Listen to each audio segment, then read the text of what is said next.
Hello everyone and welcome to a submission to the Cursed Conlang Circus 3.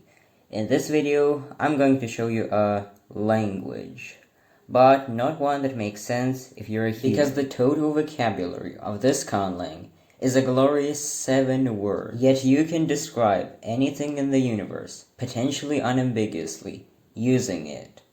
So, let's get into it.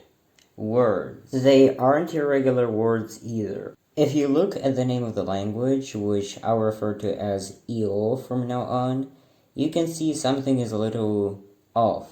That's not because you're having a stroke. Everybody is having a stroke, including me, and it's not gonna get any better. And that's because not only does every symbol represent an entire word, but the syntax functions more like a programming language and not a natural one. In fact, the smallest programming language in the world, brainfuck, utilizes just 8 characters, just one more than this conlang, half of which are the same as in EO. And as you will see in this video, you can definitely call it the language with the smallest compiler if the compiler is the rules and what things mean and the rules and how those things can combine and influence each other to create meaning.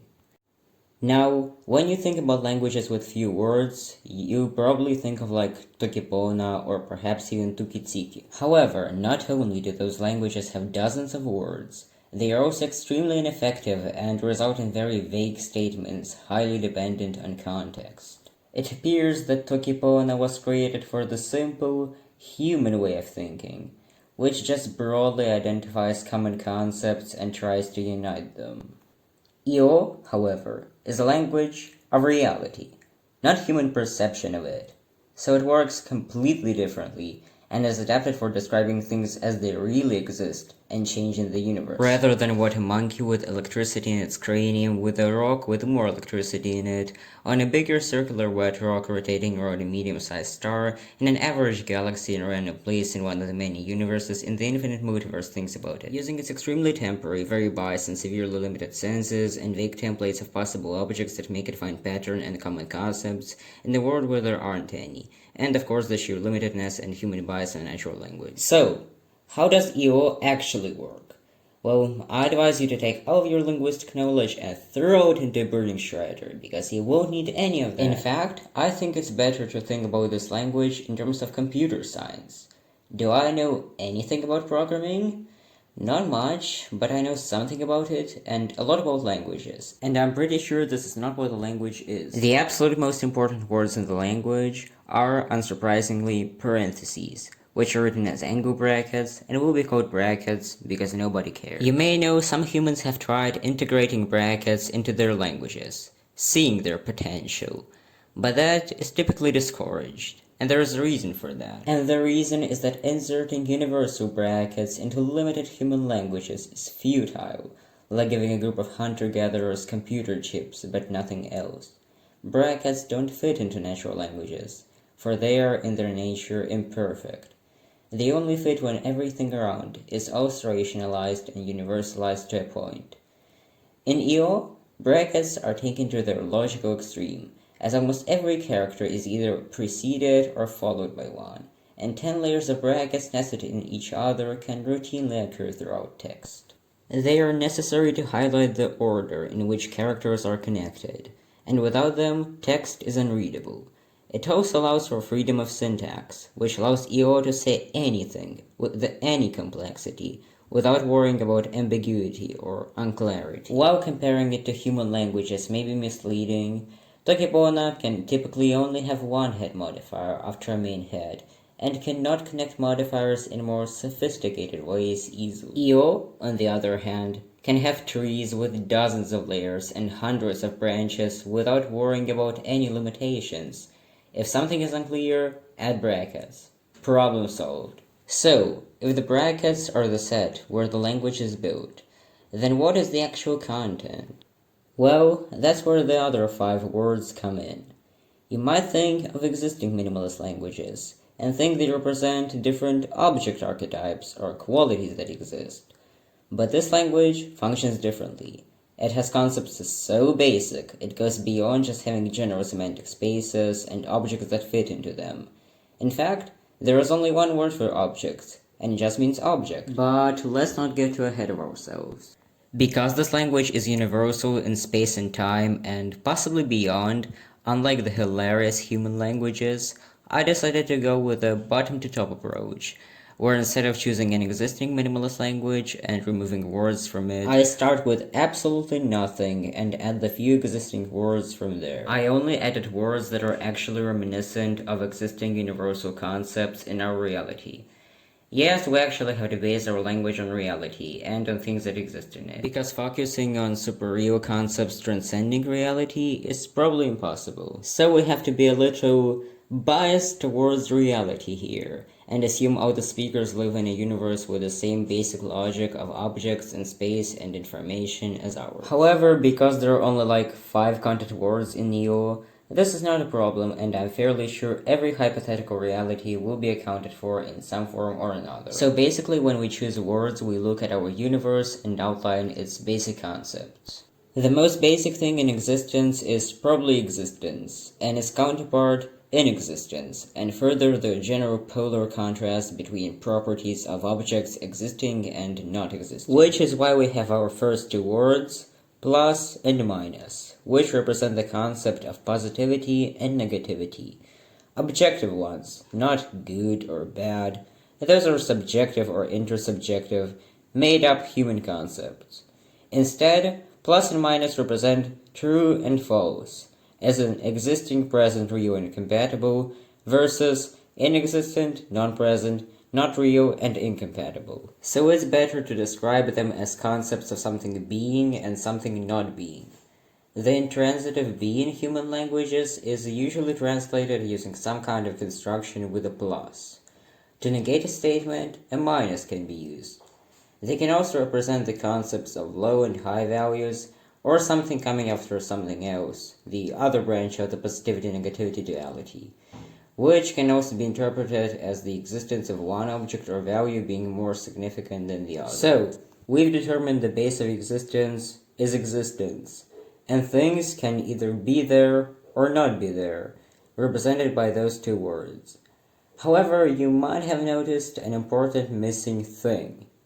Things. We don't have words, or rather a word, for things, so let's add it, represented by the letter O. Note that it, by definition, can describe literally anything, whether it's physical, a substance, an idea, or multidimensional horrors beyond human comprehension. It's used to denote, well, things, and is generally used as the base word for describing anything, and is also used for general statements involving things. It has no connotation of amount, size, role, animacy, countability, physicality, existence during the time of speaking, unity, or role as a separate thing. You probably know the last 2 are crucially important if you have watched the Vsauce video on if chairs exist.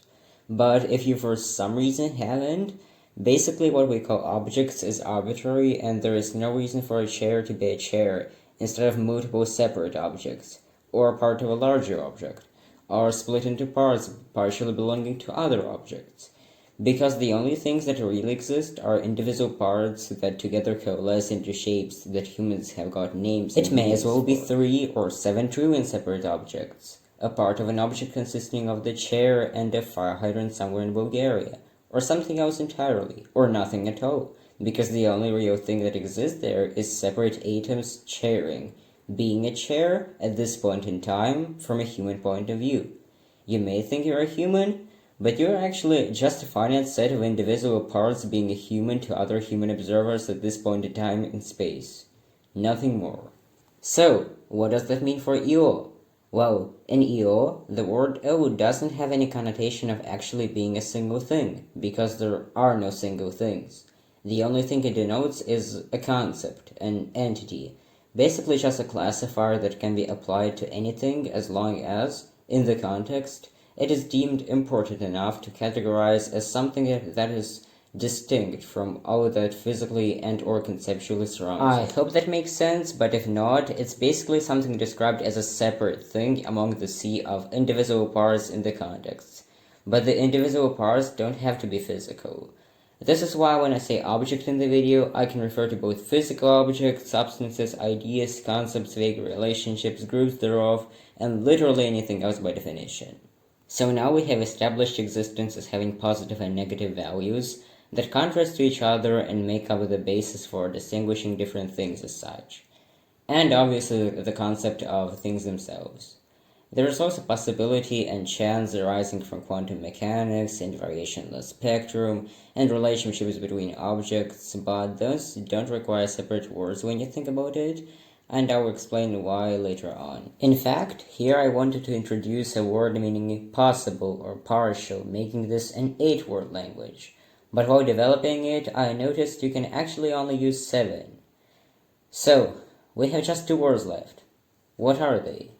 Well, you might have noticed that while we do have a general contrast creating the universe and things in it, they are literally nowhere.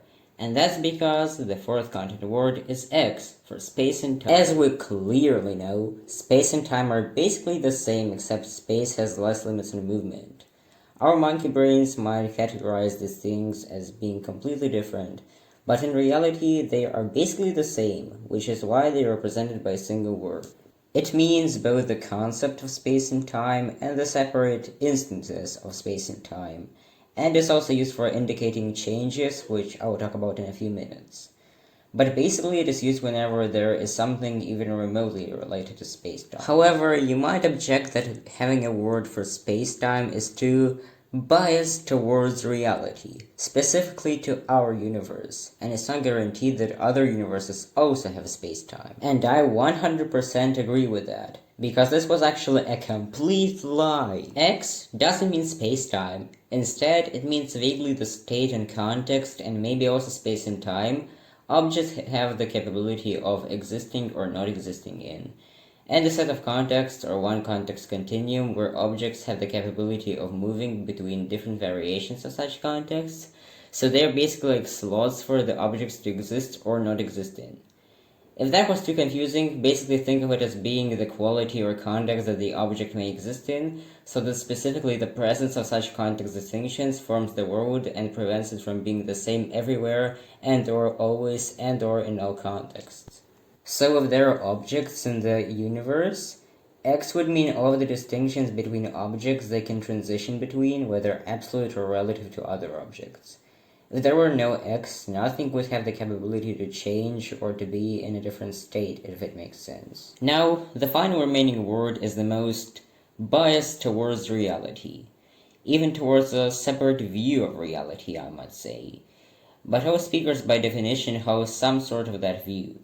It's I for information. If somebody communicates in a language, they know what information is, and unfortunately, you can't make a language that's not a language at all by any definition. This word is still useful, however, since information is the essence of objects and what defines what they are, so it is a core concept, and it isn't there just because speakers would know what it is. So, those are all the words, open bracket, close bracket, plus, minus, OXI. The contrast of existence is counterpart inexistence related to objects that exist in a context of where or when they are, defined by information. That's all. You should be able to explain how the universe works using just them. But you likely don't know how, since you're probably a human living in a moist speck of dust, orbiting around a medium-sized star, in a group of galaxies no human will ever leave. Which is why I will go over a ton of concepts, common structures, and possibilities how to explain things. As well as which I'm never calling grammar because this language has no parts of speech except for content words and brackets, no word order, no head modifier order, no tenses, no subjects, no verbs, no objects, no prepositions, no conjugations, no set pronouns, no roots, no affixes, no morphology, and no conventional copula. It also has no phonology or orthography, since I haven't been able to find ones which transcend this reality. So it's not pronounced in any way, and the symbols I'm using here are just human adapted, but nobody cares. So, let's get to the actual explanation of how you can translate things into this language. First, the main concepts and structures. Starting with, well, structure.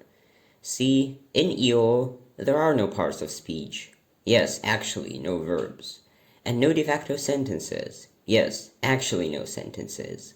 And thus, no word order. And also no head modifier order. So you can't really talk about anything even remotely close to regular human grammar here. Especially when you take into account full expressions and statements, inside of other expressions and statements that are also inside other expressions 10 times over, which occurs a lot because of how descriptive this language is. However, words may combine to represent some product concept. So X and Y may be combined to mean place or time with information or properties attached. However, it can also mean the information related to space and time or part thereof, since there is no prevalent head placement. They just merge to represent a single unified concept. If you want to indicate one as subordinary to the other, you can use brackets. For example, open bracket X, open bracket I, close bracket, instead of just XI. But that's not the most common use of brackets. Let's look at some actual minimalist languages and see their limitations. In Tokipona, every modifier that follows a noun modifies the noun, and the only mechanism to change that is P, which just makes another head. And since there is no disambiguation between nested and unnested P, you cannot make this any more complex without being ambiguous. And you at all cannot jump between levels, incorporating more complex structures, and definitely cannot put full sentences there. This may not be a problem for Tokipona, because it's cringe, but the difference between every single natural and constructed language known to man and EO is that EO is based, and all other languages are cringe, where cringe means bias towards reality. The reality viewed by monkeys on a rock floating in space who don't even know how to move a sofa correctly. EO, on the other hand, only has 7 words of reality. And because everything is broken down to such basics, you don't just need modifier trees, you need entire layers of sentences and statements and extreme disambiguation between what belongs to what and between which statements can retain which statements. And as you're gonna see in a while, statements in EO can become absolutely friggin' insane, with like 20 layers of layering statements and a quarter of the O text being just brackets, and almost every character being followed or preceded by one. That's because almost every concept will have a concept inside of it, which will also have 15 times over, and every separate concept still needs brackets inside of it, and subconcepts which also have brackets inside of them. If you don't get why you need all of that for some reason, just keep watching and you will see. So the second basic concept to explain is related. It's concept nesting. Let's say you want to say the item related to information about space-time or its equivalent in the current universe. Well, that would be this. You have 2 layers of nesting. What if you want to say the item that makes things bigger? Well, you haven't learned any of the syntax yet, but trust me, it would be this, which took 20 minutes to translate and has more brackets in the end than there are words in the entire language, and seems like foreshadowing. So, if you look closer, it consists of the actual statement that this is an object, marked in red, and the description as a full statement with several statements inside of it about what the object does, marked in blue. Here, the nested statement takes up most of the space, and it does pretty much all the time. But the basic structure for such subrelation is this, where A is the actual object and B is the statement describing it, with almost always a ton of other nested statements inside of it. If there are multiple statements related to the object, they can be shown as either this or this, depending on how interconnected such statements are. So that's it for the nesting structures. Basically just declare statements as being a subpart of a word or statement by using bracket nesting, and this can be repeated limitlessly. If you have no idea what's happening here, don't worry, it's only gonna get worse. In fact, it gets so much worse that I considered using an HTML compiler for translations so that the angle brackets are meshed up automatically at one point, because it's an absolute pain to try to find where the missing one is. Yes, I haven't even explained how syntax works fully, and the script already has around 3,000 words. So let's not waste time and look at equative identificator matching declarations, also known as just IDs. Basically, you can attach arbitrary strings of pluses and minuses of arbitrary length to any word, statement, or expression. Use them as identifiers of that object, and later reuse them as a nested statement with the object as the head to avoid repeating the whole thing again. But that's only part of its usage. It also can be used to disambiguate between objects because, EO only has one word for things. So it lets you express the fact that there are multiple things around. You can also negate IDs to say they do not belong to the thing. However, because you can attach the same ID to multiple things, this means saying they are the same, that they are equal, which is the copula. Yes, the main function of IDs is to not only disambiguate between objects, but also to express the rough equivalent of copula by saying two things are the same, equal, and the exact same thing.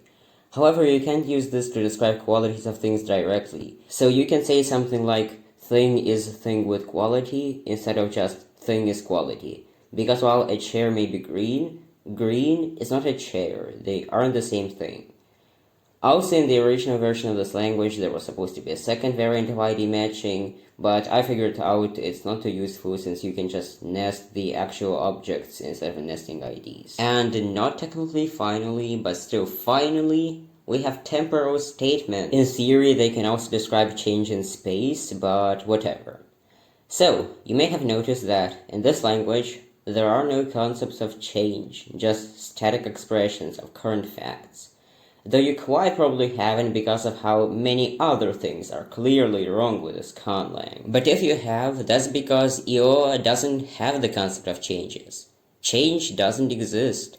When an object moves, its position isn't changing. It's just at different points in space, at different points in time. It's just a correlation and not something innate about said object. Since time is not that different from spatial dimensions. In fact, it's probably a feature of the human universe. So, in EO, you just compare points in time and describe objects during them.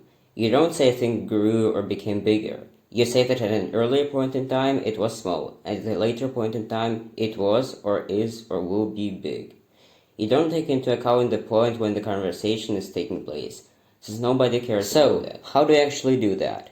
Well, you use this and this to describe earlier and later points in time, respectively, and use combining brackets to express the state of the object. So the general structure is this with occasionally more than two temporal points. When I talked about IDs, I mentioned there are strings of pluses and minuses. That's because this language uses binary with plus for 1 and minus for 0. Numbers in this language are usually modifiers of object statements, just modifying them if indicating how much of the object there exists with a cardinal number, and with a more complex expression if it's an ordinal. And not only is binary objectively the best base, it's also the smallest, which is also why it's the best, but whatever. But the fact that it's the smallest base that makes sense is the reasons used in EO. Like, I know the system of numbers and positional notation is not the most universal, so you preferably should explain how it works before using it, but I don't think there's a better alternative that's also compact. And because they have the same structure as an ID, you might need to specify that you're talking about a number, and again, how to represent it. Also, about numbers. If you happen to know anything about Toki Pipona, you know it absolutely freaking hates the idea of numbers existing as a concept. It is often discouraged to specify numbers above 2 from each other and focus on how they feel like, and even quote-unquote advanced number system is intentionally hard for representing large numbers, because apparently the human brain doesn't really like numbers that much. Well, what do you think EO thinks about this? If you have watched any part of this video, you know the answer. Nobody cares what some monkeys on a space rock think. Nobody cares what the number quote-unquote feels like. It's an exact number and that's what actually matters. You don't say there's a lot of something, because that's subjective. You say the exact number of aforementioned things that exist in this context. This language does the opposite of Tokibona. It encourages users to use exact numbers whenever possible and doesn't care what the number supposedly feels like, only what it is and how that is related to the context. Monkey brains may not like numbers, but nobody cares. Numbers are an intrinsic property of the universe, and you don't just get away with them by falling into the illusions of your brain. That would be refusing to face the true incomprehensible nature of the universe and succumbing to your inner desires of subjectivizing reality and simplifying the common concepts you see into something that you can understand more easily. And another common feature is how to describe chance or ability. Now, that was my idea for the 8th word because it sounds reasonable, but then I realized there is a much simpler way to describe chance. Timelines! Basically, you say this, where A and B are arbitrary ADs, A and B are the content, and the two or more axes representing different qualities of space-time which can be interpreted as timelines. It can also be interpreted as some other things, but honestly, it can still be understood as chance. Next, let's go over some common ways to describe some common concepts that show up literally almost everywhere. For example, in almost every statement, you have to define what a part is. There is no word for part, so you always have to define what it is when it occurs, and then describe it again and again, or if it's the same part, you can just reuse its ID. A part is something that's not who.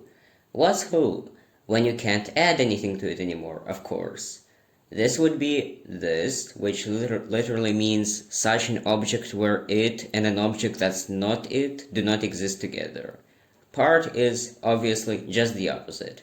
This, where a combination does in fact exist.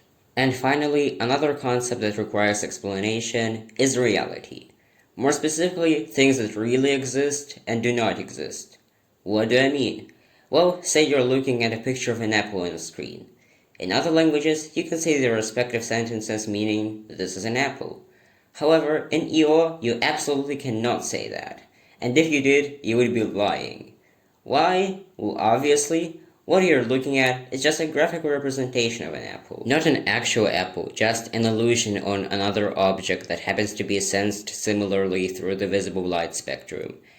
And if you're saying you're actually seeing an apple, it would be as much as a lie as saying you're eating an apple when in reality you do not. And if you're looking at a photo of an apple, it would be correct to say you're looking at a graphical representation of a graphical representation of an apple. In this language, that is actually not a pipe, and it would be a complete lie to say it is. So that's pretty much what we need to finally start constructing sentences. Well, the equivalent of sentences. Yes, the script has over 4,000 words and I still haven't explained everything. Let's start easy. How do you say the thing grows? Well, that's obviously an object and a change. And changes are indicated using early and late temporal points. So the general structure for a sentence like this is this, which you hopefully understand with the reason for it now.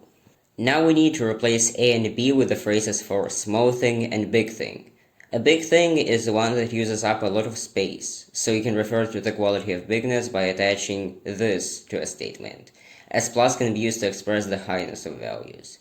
For small, it's exactly the opposite. So big thing would be this, and to express the statement about the growing thing, you just say this, or something similar. You may notice the statements for big and later point in time are the same, but again, they can be expressed in more complex ways, so this is just a base. You may also notice that this just says the growing thing and not the thing is growing, but there is no difference between those statements in EO since, again, the entire statement is basically just a web of modifiers, and sentences don't exist. This is like the simplest non-static statement to construct, and it's basically level 1 out of 100 compared to how insane this language gets once you go beyond its core words and templates. Because I have another question. How do you say the thing gets hotter? So this is the part of the video where complexity boosts from average human intelligence level to this should be a Nobel Prize category level. Because if you remember like anything from this video, you probably know there isn't a word for hot. So this is where the stacking tons of layers of statements and sentences inside what is supposed to be a word come in. Because heat is the movement of molecules. But there is no word for movement. And there is no word for molecules. You have to describe those things as well. So, how exactly do you do that? Well, movement is easy, just different points in space at different points in time, which is something like this, where O is the object. And this is the easy part. Now there's the hard part. Molecules. They are the smallest parts of substances, so like if you split a water molecule, it's not water anymore. Which you express by saying a part of a part, which, if transformed in a way that makes parts exist within it, makes the object it is the part of lose what is attached to it. Which is, this. Trust me, this is how you say it. If I were to explain it, both of us would get really confused really quickly anyway. It is very complicated. I feel like my brain is fried after translating this, but nobody truly cares, and I have to translate much more. Much more. Anyways, this is the word for molecule. Combining that with the word for movement, the sentence, the thing gets hotter, is whatever the hell this is. Yeah, as I said, this gets really insane really quickly. And this is just the basics. For many statements, you have to nest multiple layers of such complexity, which is understandably insanely hard. But hey, at least somebody from a different universe might understand you when you say that. Provided they can understand that somehow, too. But that's basically still level 1 out of 10 of complexity in this language, especially once you actually try to translate literally anything from your human daily life. For example, if you're a human, you're probably aware of the concepts of up, down, forward, backward, etc. But once you see this language and try to translate any of those concepts, you realize you kind of can't. There is no way to describe up in EO because it is a purely human concept, a mere illusion created by the human mind to find patterns in an incomprehensible chaotic world where there actually aren't any once you dive deeper. In other words, up has to do with the human understanding of gravity, and is wrong on multiple levels. First, gravity doesn't attract objects in a uniform direction, it attracts them towards a point. Second, different objects have different directions of gravity, so there is nothing close to a universal up. And third, gravity probably doesn't exist in other universes, at least in the same form as in our universe. As for example, the quantum world mostly relies on electromagnetic and strong nuclear forces, and even gravity from our perspective is actually a wrong understanding of gravity at our scale in our universe. Because it's actually a complex curving of space-time which affects not only where things move, but how fast time passes, and many other things which would probably be a pain to explain. And remember, you have to explain all of that even if you just say up, because that's an inherent part of what the human concept of up is, and there is no way to describe it without also describing gravity, despite what your human brain may think. And it gets even weirder when you consider some things are up despite not currently being up, just because they're supposed to be up. Like the leaves of a tree are on its top, even when the tree has fallen, and even if it's in space with no gravitational forces affecting it. And it's like that for all concepts. All human concepts. There are no shortcuts, no lexicalized phrases, no abbreviations, no simple pattern, only an incomprehensible whirlpool of networks of complex conceptual statements you scream into. There is no hope, only eternity. But back to the topic, let's try to actually translate the word for up. Obviously you need to describe gravity, but what is gravity? Well, you could describe all of general relativity and maybe create and prove the theory of everything along the way, but for most purposes it would be enough to say it's just the direction facing oppositely to the direction where objects are attracted to, because gravity is the only attractive force that actually matters at this scale. How do you say attracted? Well, obviously you say that in scenario A, an object does not use energy and moves oppositely to its said direction, while in scenario B, the object does use energy and remains in the same place. How do you describe energy? I would describe it as the ability to change other objects, but you could probably describe it in some other way, probably a better one, and if you do, write it in the comments below the video. Anyways, our base structure is this, where D is the description of gravity, which obviously is this, where A and B signify the different scenarios, where this and this are the scenarios respectively, where E is energy, which is this, where C is changing another object, which is this, where H is the change, which is finally this, meaning the word for up in this language is this. I think you get the point by now, hopefully. But that doesn't mean anybody's suffering has to end, because there are still countless things to try to describe in EO and miserably fail. After 5 hours of being locked in a basement with white walls, forced to write meaningless symbols in an editing software, thinking they will somehow unlock the secrets of the universe, but realizing you need to unlock those secrets to understand this absolute landfill of characters first. Let's try something simple. Water. Note that I'm not going to describe the state of matter, since that's a whole nother can of worms, but what I will describe is the fun part, the chemical composition of water. Fortunately, we already have that statement meaning molecule, so we can use this template for the word substance, where C is the composition. To describe the word atom, we just use this to describe a part of the molecule. So the composition template looks something like this, where A is the atomic core, which is this or this respectively, where Q is its composition, which is this or this respectively. So the word for water is this, which was surprisingly not that hard, but it's probably almost impossible to read for humans. So from the word water you can get other water-related things, obviously, but I'm not going to go deeper into them because if you really want to, you can figure it out on your own anyways. Now, let's touch the topic of pronouns. They aren't that hard actually. There are no third-person pronouns because my native language is Vodgo, or more likely because you can just use IDs, but the statements for I and you do exist, because they can just be described as the speaker and the listener, the one outputting and receiving information.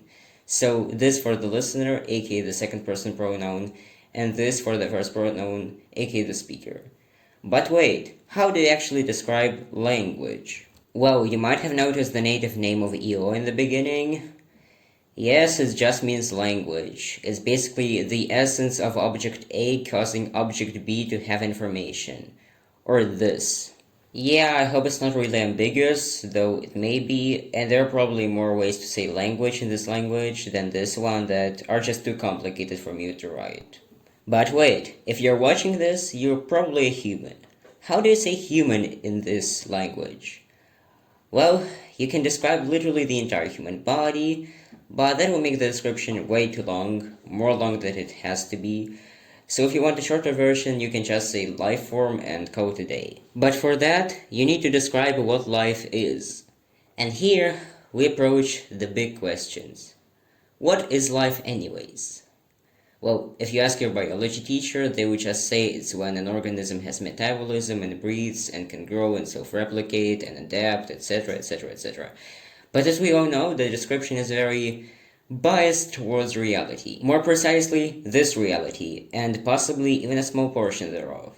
And that's because even if an object doesn't breathe, but does behave like life, we will call it life.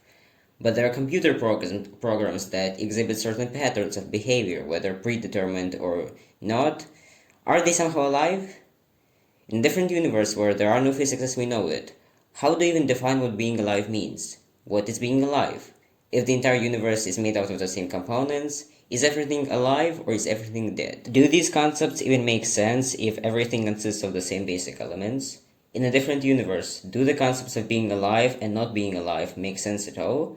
Is that a discrete duality, or rather a spectrum, or something else, or just vibes? Well, obviously, to get even a remotely good definition of life, we have to go past biological or even physical definitions.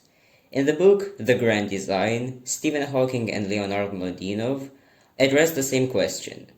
In the last chapter, they talk about Conway's game of life, and reach the conclusion that large enough conglomerates of cells can, in fact, self-replicate, be stable, and indeed greatly behave like simple life on Earth. So they ask a question. If such behavior is possible in this simulated world, are those complex conglomerates of cells alive? And if they are large enough, can they become sentient? If yes, what would they be like? And to answer this question, a new, non-biologically bound definition of life is formed. A complex stable system with the ability to self-replicate. This would, in fact, include those complex structures from Game of Life. And I think this is a good definition for EO. So, how do you actually say that? Well, it's hard to explain, but trust me, it's this. Yes, this is how you say life in EO, and you will have to use it a lot, probably, as long as you don't somehow find a way to describe the universe without ever even getting close to the concept. Now, let's do a quick rundown for translating various concepts where I won't translate them, as that would be a gigantic waste of time. But I will give ideas on how to translate them. First, words like hello, goodbye, thank you, and similar ones that don't carry any information basically. The best translation is, of course, nothing, because why say something when the only reason you say that is to make other monkeys in your community treat you slightly better.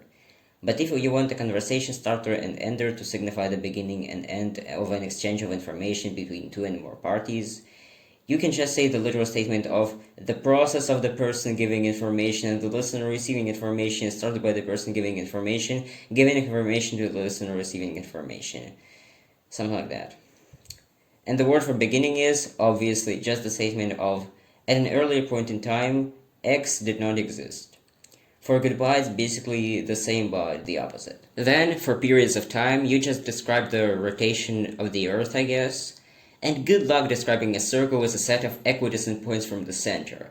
And probably also some physics along the way. After all, if you don't know how orbits work, you don't really comprehend the concept of a year. Next, abilities. You basically say that an object does something in a timeline when something happens, if you want to say the object can do something or be something conditionally, because our abilities are executed in specific circumstances. However, some abilities are used when an object quote-unquote wants to do something, which can be translated as it does it in a majority of timelines, or something similar.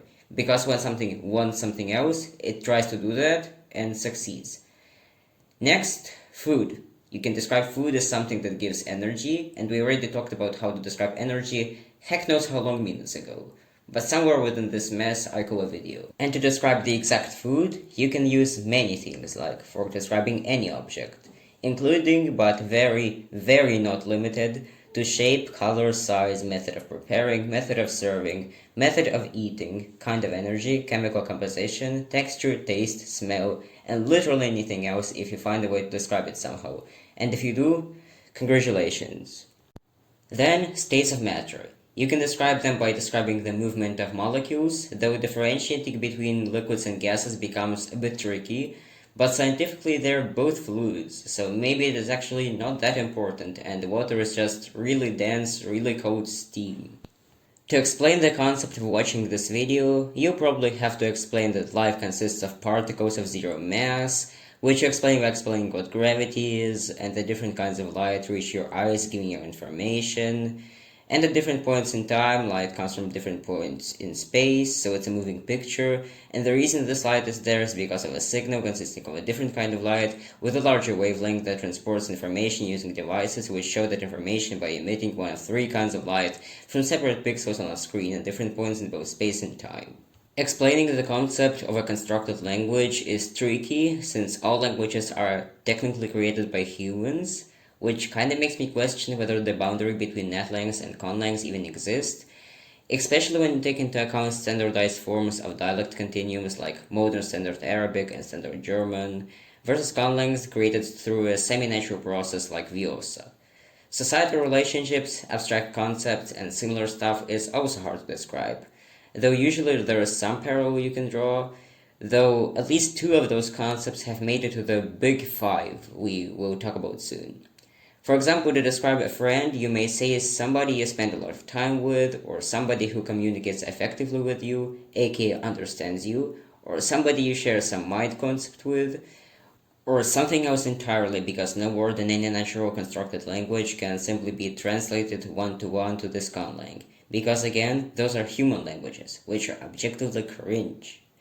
In order to say country in EO, you not only need to describe what Earth is, that it's a planet, and what part of Earth the country is, but also how the government of said country works, and also something about the actual people in the country, etc., etc. If you want to say something is easy or difficult, you might say it requires more or less energy or time. But that's not to be confused with the concepts of simple and complex, which are entirely different. And if you want to say this language is too complicated for a mini-lang, in this language, why are you trying to say that in this language? Anyways, to translate concepts like writing and reading, you have to again describe what light is according to quantum mechanics, and then explain that you either change the way light gives information, or you receive the information by shining the light onto the object and observing how it is reflected. And after describing reading like that, I can never read the same in my entire life. To translate this entire video to EO, you have to give up first, so that you don't waste time building up reasons to give up, even though you already knew you would. In fact, give up. But that's if you're a human at least, and you probably are. But if you want to translate the concept of being biased towards reality, You might say it is communicating information based on the distorted information received by the human brain, because the information received by the human brain is very distorted, and the issue with literally every language in existence, except for this one, is that they base their language on the way some random monkeys perceive the universe, rather than the universe itself. Even if the language is based on the perception of something else, it is still based on something perceiving the universe, not the universe itself, which is cringe, for monkeys or anything else cannot comprehend the true nature of the universe. For the light of the universe shineth in the darkness of the narrow human mind, and the darkness comprehended it not. But now, I think we can get to the big five. The big five concepts that are barely describable. I will explain the absolutely horrendous and unspeakable ways that are the only ways to describe them, for you to appreciate the sheer cursedness of whatever the hell this thing is I have set forth before you. I, again, will give ideas, not full translations, because I have a brain and this brain doesn't want to destroy itself, and because I think you can genuinely go insane trying to translate something to or from this language, since it's not just hard grammatically, it's a whole nother level, and I know that from first-hand experience. Now I'm actually starting to understand how language might drive humans crazy just by existing. Anyways, the big five, each harder to describe than the previous one. First, measurements. Maybe you had the idea to describe the size or mass or time span or something. I mean, humans use the words like hour and say, wait a minute, without thinking about it at all, without thinking about what those phrases actually entail. See, if you try to translate literally any measurement unit into EO, or at least somewhat describe it, you'll quickly find out you cannot simply do that. You have to either give up and stop using all measurement units, or you go the hard way. How do you go the hard way? Well, you can probably tell you can't really describe a meter in EO as just a certain length of space. You just know how long it is. You don't have any other things to go off of. But you have to translate it. Then what do? Well, the definition of meter is obviously not this arbitrary length we chose, is the distance light passes in 1/299,792,458 of a second. You don't think about that each time you mention meters in any other language. But in this conlang, this is simply the only way to translate the concept of meter. Because that's the only way it is defined in real life. We may know it's just some certain length, but that's what it truly entails. But wait, the definition contains another measurement unit, the second. Oh no, looks like we filled a hole just to dig a larger hole next to it. We have to describe that light is a weightless particle and fractions in one-dimensional space-time, yada yada yada. But we know how to do that, in theory at least. But how do you describe what a second is? Well, the second also has a definition. The second is defined by taking the fixed numerical value of the cesium frequency delta nu capital C as the unperturbed ground state hyperfine transition frequency of the cesium-133 atom to be 9,192,631,770 when expressed in the unit hertz, which is equal to second to the power of -1. Now, how in the world and beyond are you supposed to translate that into a language with 7 words? I can barely translate that into understandable English. I think you can describe it as like atoms of certain composition repeatedly emitting weightless particles and then define the second through that somehow, thus defining the meter. But I never intended to translate this into EO anyway, so that will forever remain an idea. However, I will also give ideas for other SI units. The easiest one is obviously the mole, which isn't even really a unit, just a bunch of molecules, but they don't seem to care. So you can just describe it as, well, 6.02214076 multiplied by 10 to the power of 23 molecules, which isn't that hard because we already have the phrase for molecule, and numbers are well, just numbers. The other units are, however, much trickier. The other units are, however, much trickier. For example, Kelvin is defined by setting the fixed numerical value of the Boltzmann constant K to 1.380649 multiplied by 10 to the power of negative 23 joules multiplied by Kelvin to the power of negative 1, where joule is kilogram by meter squared by second to the power of negative 2. Okay, I actually have no idea how you do this. Though you can try to by defining all those things first. You can describe how thermodynamics and how energy works in molecules, and then define all of those other units through their respective definitions. Yeah, to put it shortly, it's hard as heck. As for the other three SI units, ampere is defined through elementary electric charge, which you can probably describe by how different and same electrical charges interact in describing the structure of an atom. A candela is defined through hertz of monochromatic light with a certain intensity per stellarium, which you can say by using the definition of a second to make frequency measurements, then describe light of the same wavelength, and then derive the watt through other units, and describe what a steradian is by using trigonometry, I guess.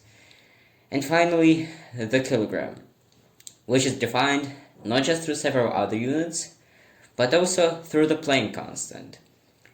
The Planck constant, also known as the voiceless pharyngeal frictive constant, the H constant, is basically an extremely important number in a lot of quantum physics, and I had no idea how to describe it until I remembered it is just a constant, meaning it's just a number. Yeah, maybe some things aren't as hard as they seem, though I consider it is a drop of exception in an ocean of rules. So that's all for measurements, since other units are derived from the 7 SI base ones, and non-metric units are cringe. And with that, the second of the big 5 concepts, color. If you have never really thought about what color is, you either think it's a wavelength of light or a mix of RGB values, both of which are completely and utterly untrue. Because the deeper you go into what color is, the more you start to question whether you should go deeper or not. I think this XKCD comic describes it perfectly. Like, first you learn that color is a wavelength, but when you learn about computers, you learn they have a 3-color system. Then you watch that one Vsauce video and start questioning whether everybody sees colors the same. Then you study the structure of your eyes and come to the conclusion that infinite wavelengths are filtered through the several types of cells in your eyes. Then you realize there's another step in color processing on your way to the brain, which also increases the following multiple times. Then you increase the wackiness of the gamut color space hopelessly, trying to make it compatible with the computer color spaces, and to give up after it's a multiple color system that's different on different devices, that produces varying wavelengths that get filtered through cells in your eyes differently, creating a weird color mix that then gets filtered once more in your brain. And don't even get me started on the various multidimensional projections there are, and color spaces that are impossible to replicate with regular light. So all of this was to describe color in EO. How do you do that? Well, I still think the wavelength is enough in majority of cases, maybe paired with how much light is absorbed and reflected, since that's usually enough detail because that's what our eyes receive directly. Which may sound okay until you realize you have defined the wavelengths through the meter, through the second, through the hyperfine transition frequency of cesium, every time you want to say color. And yes, it is still preferable that you actually describe the output of both your eye nerve and the opponent cells, in addition to the wavelength of the actual light. Also, if an object is in complete darkness, it is black, even if it looks red or blue or green or white when exposed to light. Don't question it. Yeah, the colors in this language are a complete mess, and I'm very glad I don't have to deal with all of that. With that out of the way, let's get to our next topic. Proper nouns. Now, you may have wondered, how the hell do you translate proper nouns into this language if it literally has no phonology? Well, the answer is, you don't.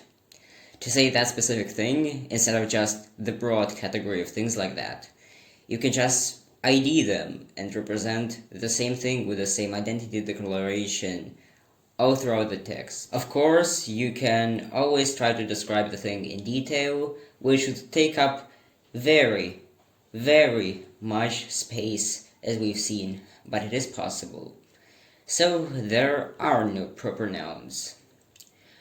Unless you're an extremely crazy person and describe the entire human vocal apparatus and then the entire movements it takes to say the proper noun and say the object is referred to as that in the local language. But oh, that's an idea. I don't have to implement it since the translation text only contains one proper noun. So it's an excuse to just say the creature I'm referring to instead. Because, I'm not crazy. Probably. But if you want to transliterate something, that's the only correct way to do this. So, good luck. But now we get into the area of something that's already very complex and practically indescribable. And also controversial. Because the next category is gender. I'm gonna get comments about this.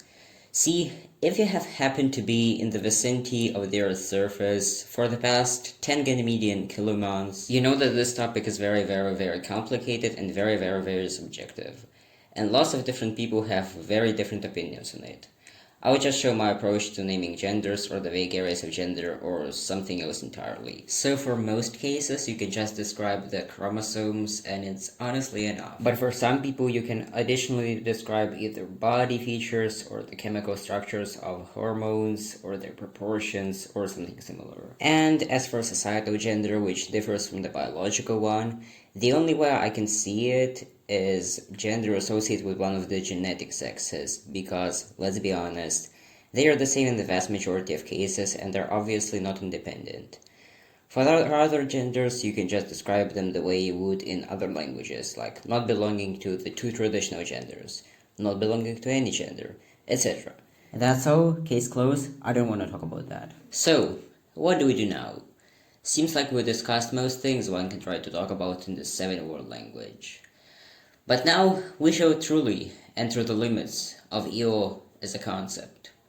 Not the limits of the language itself, but rather of the human understanding of it, and of what it can describe, or the universe and its principles banded by the perception of the human brain. Because the final concept we will discuss is good and bad from a subjective perspective. Think about this. What is good and bad? It is purely subjective, or often intersubjective. But even when you call something objectively good, it isn't good by any objective means, just from the point of view of something. If something is good for a process, it helps the agent object with that process. But when we say something is just good for ourselves, what we are saying is, in 100% of cases, simply, purely, subjectively good. There is no universal good, because good is something created by humans, not an inherent part of the universe. There is no objective goodness or badness in anything in the universe, and it is purely a matter of point of view. And EO's point of view is the universe itself. Thus, the concept of good is literally indescribable, or should be done by explaining how the human point of view of the universe works. Nothing is inherently good or bad, so you must always provide a point of view. But wait, that is still mentioning those concepts somehow. How do you actually say them, then? Well, this is where the rabbit hole doesn't end, but only gets deeper and deeper and loops, until you either give up or are stuck in it for eternity. Because there is no definite way of explaining that something is good or bad to a creature in EO.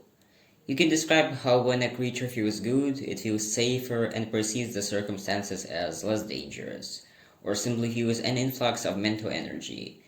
But in my opinion, that doesn't really come close to the true nature of positive feelings, and there is still much debate to have on what those feelings truly constitute. They aren't impossible to describe. After all, everything is built out of the same building blocks. But it's hard to describe that kind of emergent behavior and dive into the true understanding of the human brain. Because there is no definite way of explaining that something is good or bad to a creature in eo. That's how not just complex, but extremely weird the brain is compared to the rest of the universe. Maybe that is what makes us alive and distinct from the background universe around us, after all. Maybe that's what life is, and why it means anything at all. Maybe everything, both forever dead and temporarily not dead, is made out of the same basic elements. But what distinguishes our state of being alive from the gigantic dead universe we have found ourselves in is specifically how peculiar our feelings are, how unusual our way of self-awareness is that helps us, alive ones, distinguish ourselves from everything else that's dead. It makes us understand our insignificance yet existence in the universe we are part of. And not only in this way, because if you remember, this language is adapted not for just our universe, but pretty much all other possible universes. It can be used for communication literally anywhere, even if you happen to be in another corner of the multiverse. It transcends the boundaries of potentially local physics, and is the language of not a nation and not a planet, not a star cluster and not a galaxy, not a supercluster and not a universe, but of the entire multiverse. It is the ultimate auxlang, which helps not in communication between nations, but between universes.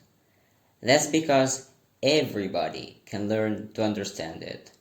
No matter how out of this world, crazy, unexpected, and seemingly illogical one's world is, they will learn this language if they try. Even if they cannot comprehend this universe or any of the languages in all of it. It might not be easy to learn and use, but it can be learned by everyone, and I mean everyone, no matter who or what they are. Other auxlangs are for humans, so also have space for simplicity. But while this conlang may not be easy to speak, it can be learned by absolutely everyone. And that is what, in the basis, is important, because it is with language inclusivity and not simplicity that one achieves communication between universes and civilizations absolutely unlike each other. If in the distant future, humanity meets a faraway civilization, no matter from where they are, and no matter how absolutely crazy to us their concept of the universe is, they will understand these 7 symbols.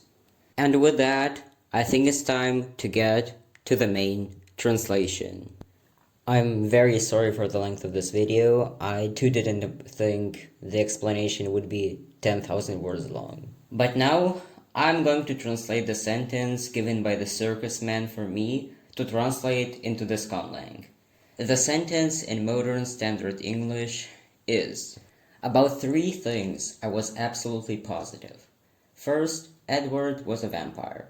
Second, there was a part of him, and I didn't know how potent that part might be, that thirsted for my blood. And third, I was unconditionally and irrevocably in love with it.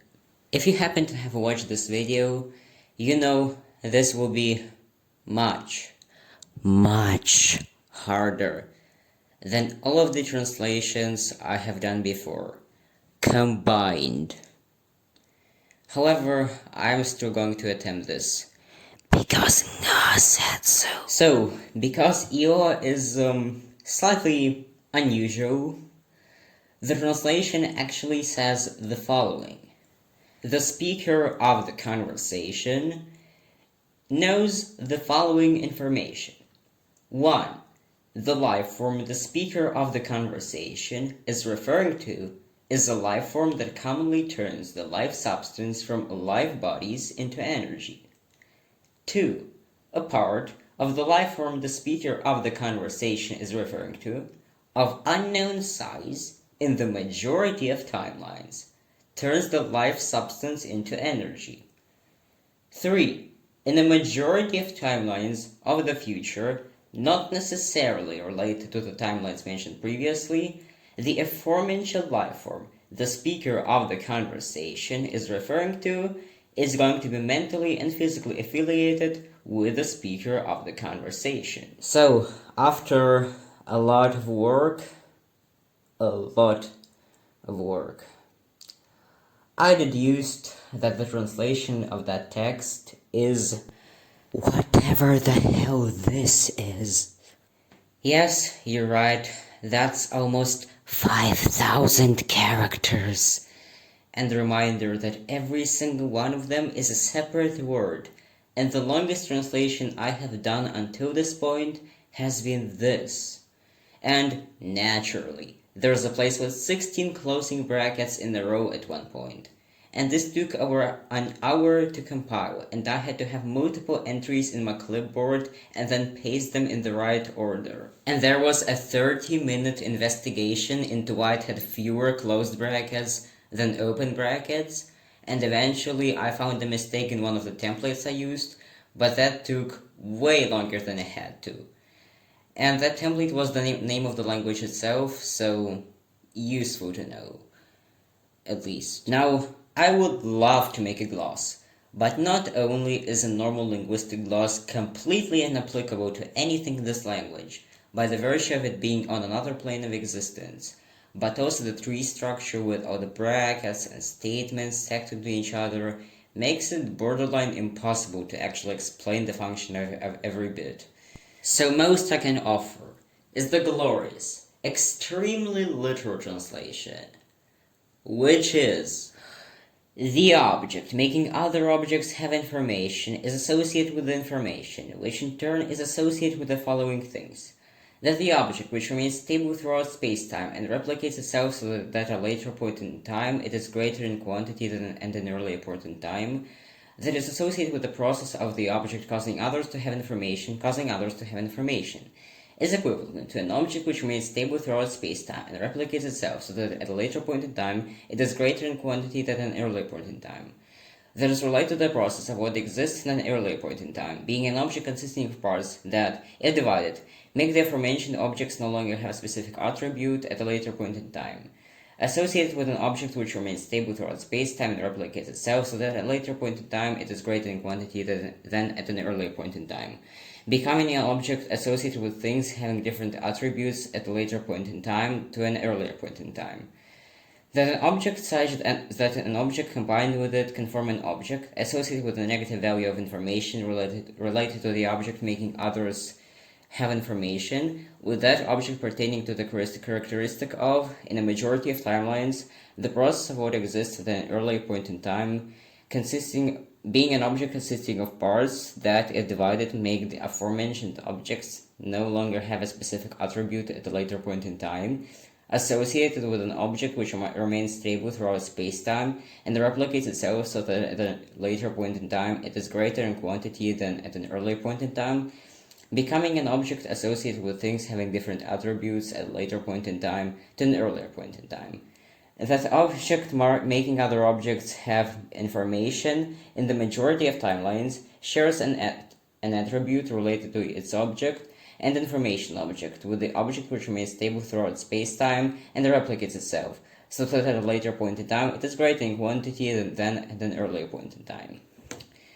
Which took an unnecessarily long time to say. So, in conclusion, this language isn't just cursed, it's not even its primary goal to be cursed. Instead, it's to be ultra-hyper-minimalist and universal to beyond space and time as we know them, which hopefully is an original idea. And I think it is very ironic that the language with one of the least words has probably the longest video in the entire circus. With that, the showcase of my conlang for the 2024 Cursed Conlang Circus comes to an end.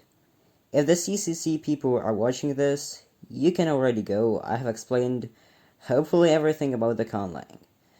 However, for others, I want to give some more thoughts and context about the language that would be kind of inappropriate to put anywhere else. So, for those who are still watching for whatever reason, this took a really long time to make. And most of that time was when I was really bored. Mostly like when I was in a train or something. And I'm talking about the script specifically, not the conlang. and not the presentation because I did it like after school, and not the actual voiceover I'm doing right now because I'm doing it on the last day in the bathroom. Yeah, and not the conlang itself as well, because I actually made this conlang before the circus was announced. It was started in like 2023 and started out as a language with like approximately 20 words, designed to be the smallest minimalist language possible. Just a mini lang, kinda like Tukitsiki, which was unironically partially inspired by Tokipona. It's just that later it diverged so much that it became kind of the opposite. So this language with 20 words was itself derived from a prototype with even less words but more ambiguity, that also didn't have stuff like brackets, which were only later added because they're very useful as it turns out. So later I removed a few words and altered some existing ones, settling at 16. And because at the time it was meant as at least a somewhat human language, it was easier and even had a phonology. But then, one day, I decided to shrink this language down to 10 words, then 9, then 8, and eventually 7. And over time it became less and less human, less and less of just a mini-lang, and more of like a really cursed experiment, or something like that. And over time, I also started realizing it would be perfect for a Cursed Conlang Circus submission. So I redesigned it to be even less human and more universal, so shifted from the goal of least words possible to being neutral to what exists and what doesn't exist in our universe specifically, while keeping the hyper-ultra minimalism, thus adding much more cursedness, while keeping the general vibe and even accelerating it.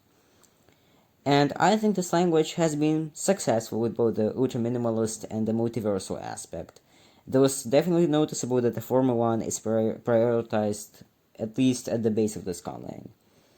And I think it is a great improvement from last year, since I went from a low-effort shitpost to this, which I hope will end up in the finals, unless all the voters just look at the length of the video and say nope, though that will probably not happen, and what will actually happen is they watch the first 10 minutes, look at the length of the video, and freak out and either vote it for effort or to watch our Lord and Savior suffer. Anyways, I hope I wasted so much time not for nothing, and this video will be in some way successful and interesting for you. And while writing this, I still don't know how long this video is going to be. Well, actually, that's what the script says. I'm currently recording, and oh god, is it long. And I'm very surprised, since my original plan was like 30 minutes at most, maybe 40, but not 70. Yeah. And that's considering there was originally a limit of length for like 15 minutes at most. 15 minutes for the explanation of the entire conlang. I have no idea how I would explain the sheer cursedness of EO in 15 minutes. Like, thank you, Lord and Savior Nga, for removing the limit, because it's very good. Let us make videos limitlessly. Like, how do you even explain and appreciate the sheer cursedness of these man-made horrors beyond mortal comprehension in a time so brief? So when I saw the short where Nga announced that neither sky nor the firmament is the limit, I started going a bit crazy with writing the script, which is how we got here. And there is not only no way back, but also no reason to get back. Like, I already recorded this. I'm gonna post that soon. Which is why you're witnessing whatever the hell this is before you. And lastly, as for the future of this channel, I originally planned to do some other linguistics and maybe conlanging related videos here, ever since my last submission, but never really got anywhere. However, this video hopefully gets views. I might do some others since I do have some ideas. So with that, thank you for watching, those who have endured through this. This was a pain to make, but hopefully it's worth it, and I kinda enjoyed it in a weird way. See you next time. Goodbye.